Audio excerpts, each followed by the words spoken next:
Sa'yo, ma'am. Ano po, parang hindi pantay yung balikat, tapos parang may tumutunog. Okay, tingnan nga natin. Pero sumasakit siya pag nag-click, hindi naman. Hindi naman. Ay, may sakit po minsan. Oo. Wala po, ano lang po. Yan lang. Malay lang yan, hindi yan siya, no? Huwag yung... Ay, siguro kasi kakakarga. Malay lang yan. So, bago po ako nun. Ano ba na ako? Reset lang yun. Madali lang to, para ka lang kumain ng ano to. Albike. Nakakamiss ano?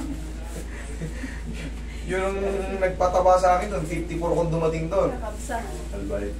Pagka dating ko ng mga pag-isang kontrata ko, yan na. Sarap ba? Lobo na ako. Pag ano, Umabot ako ng 72 kilos.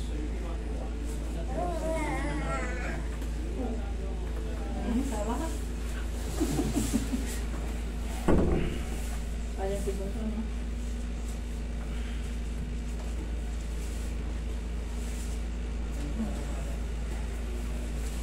Tayo ka. Ano nga, kaya? 6 footer nga, inaanap nito. Diba? Hindi ka patagilid. Nakita mo yung mga Arab doon? Ang lalaki. Yung mga babae, pangkaraniwan na yung gantong size eh.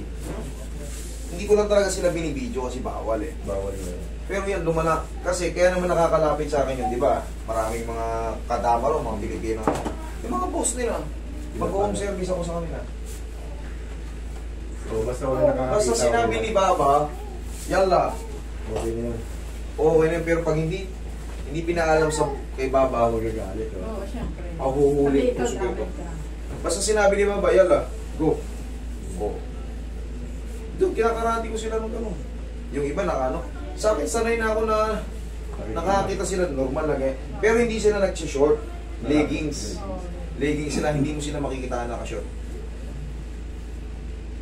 Pero yung mga Egyptian, ay, nakasando lang yan. Wala na yun. Oo, Masyadong taba. wide yun. Egyptian, walang problema. Tsaka yung mga Moroccan na, no? Yung dalawa yung Moroccan, isang puti, isang ano. Oo, yung puti ano. Hindi sila, Parehas yung mga wide yun eh. Di ba? Okay yun. Yung Egyptian tsaka ano. Pero ang mga konserbatibo talaga, Lebanese na babae, Saudi. Syrian. Hindi, okay yung Syrian. Palestinian, yan ang mga konservative. Saudi.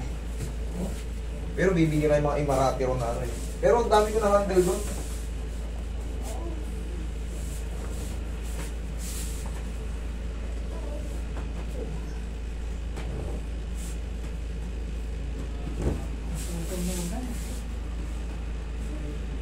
Tama-tama yan. Pagpunta mo sa malamig na lugar.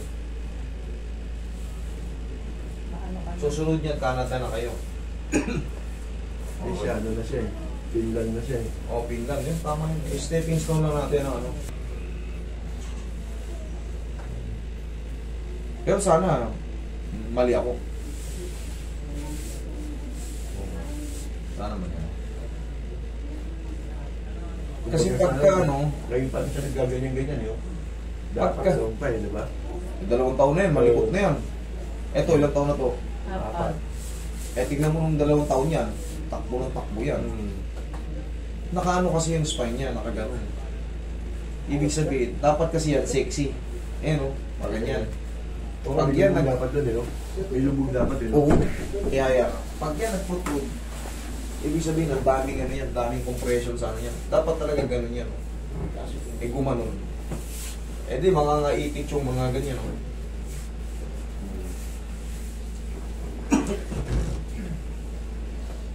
Pero kasi, very risky niya. Very risky pakialaman yan. Bata yan, baka mamaya mag-collapse yan.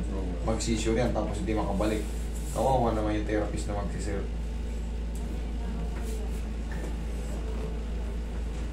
Kaya kailangan talaga labis. Okay, inhale. Exhale. Diyan ka lang muna. Maganda. Kasi mamasage ulit natin. Ngayon, maano mo na yan. Wala na yung alay mo yan. Okay, upo ka.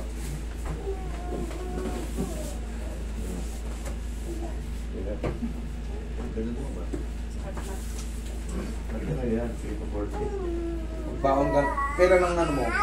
Finland ka na ba next year? Sa Sa 13 na. 13. Sa Monday. O, magbaon ka ng ano? Papaw. Doon sa Finland. Baka mamiss mo yung haplos ng pao. Kaya, Wala kang mabibili ang ano ron. Eh, malamig dun. kung meron, mahal na mahal. dun. Ganun talaga. Siyempre, susunod tayo sa cost of living dun. Ito naman yun, yung mga taga-Canada nga, bumibili yan. Box pa eh. Kasi, siyempre, marami rin silang kapitbahay. Mga kapwang Pilipino. Tsaka mamimiss mo yung haplos ng ingat. Maniwala kayo. Oo, kami malamig doon, di ba? Yung malay na malay ka, o sige. Yan.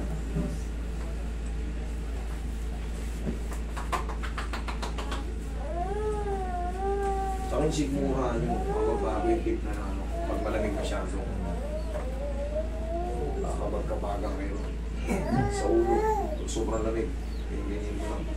Okay, ma'am? Okay. Thank you. Thank